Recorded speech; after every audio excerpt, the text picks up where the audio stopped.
Now, International Day for the Eradication of Poverty is observed annually on October. This is aimed at heightening the sense of urgency for wiping out all forms of grinding poverty in every nook and cranny of the planet. The theme of this year is Building Forward Together, Ending Persistent Poverty, Respecting All People and Our Planet. According to the United Nations, the day is a chance to acknowledge the efforts and struggles of people living in poverty, a chance for them to make their concerns heard, and a moment to recognize that poor people are the first ones to fight against poverty. Now, the United Nations website also says the day also reflects the willingness of those living in poverty to utilize their expertise to contribute towards its eradication. Joining us is a public affairs analyst, Yemi Saka, to share his views on this. Thank you for joining us on TVC News. It's nice to be here once again. Now, let's begin with, they say charity begins at home. Yeah. Let's begin with Nigeria. We see the president has always reiterated his commitment to eradicating poverty, lifting 100 million Nigerians out of poverty. Constant figure. Yes, that's what he has said. And he made that statement again in his Independence Day speech, October the 1st. Now, when you look at our approach to addressing this issue of poverty, because there's been several policies made towards that, some have termed it faulty. Others have said it is the right way to go. But I wonder what you make of our approach. Well, to be modest and to be patriotic, I think I'll probably just say we've gotten it right in just one aspect. Because if you want to eradicate poverty, you have to educate the population. You have to give them access to a lot of things, access to social infrastructures, access to business and opportunities. And another where I said we got it right is the investment in agriculture. But combating poverty, eradicating poverty goes beyond that. In China, in the last 40 years, has lifted 800 million people out of poverty. They lifted 100 million the last 5-6 years. And the report is there out there, and it's not contested or disputed. And how did China achieve that? They created access to rural areas when it comes to healthcare facilities and social amenities. That is one thing we need to do. And if you look at Nigeria as a nation, I will tell us that we are not educating our people to empower them to confront or combat poverty.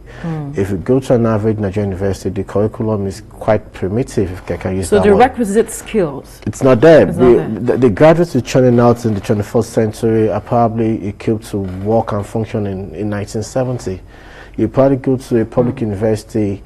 I studied computer science in Nigerian University at 98, 99, thereabout. And I remember we had a test, and the question was the definition of a modem. And being a young guy that has read a bit about IT, and I was thinking I was on top of my game, I said modem is an internet connectivity device.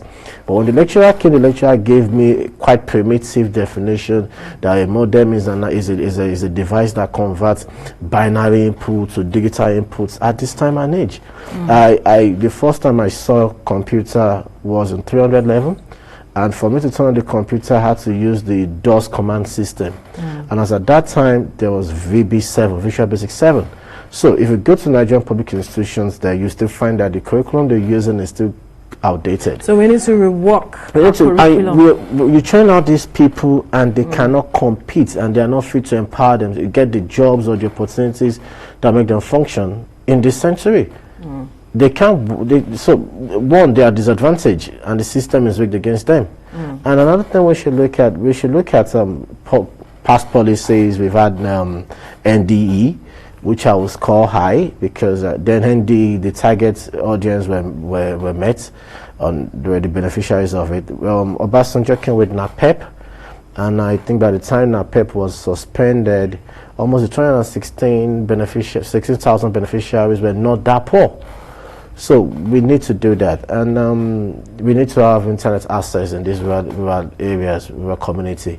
The roads needs to be there for them to move their produce, which will empower them economically, to the cities. But if you look at the federal roads, especially the farming communities in Nigeria, the roads to the town or the cities in their states is not even motorable. Not talk of getting it where the markets are.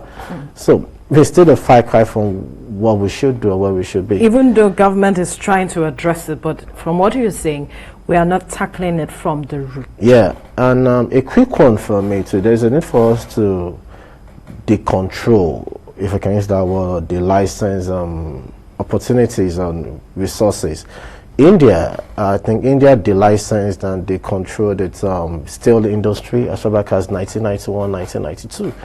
If you look at the steel industry in India, yes, there's a government agency that performs the regulatory role or functions there, but major sites or mining operations and steel mining in India is coordinated by small and medium scale enterprise. That's why you have a lot of billionaires in India.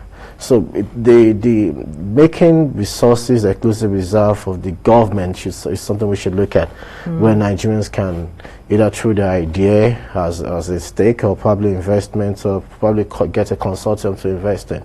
We create opportunities for Nigeria. As it is now, the opportunities don't abound. Is that what you're saying? It's there, but we can't access it. It's under the firm grip of the government. We have to, if you want to fight poverty, and we have to create free markets in all sectors. That's what we need to do. And the free market is not yet there. In fact, we look at even the fintech that is even the next gold mine.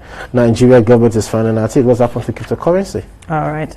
We'll have to leave the conversation here now for want of time. Thank you so much, Public Affairs Analyst Yemi Saka, for your time on the news. You're welcome. Thank you.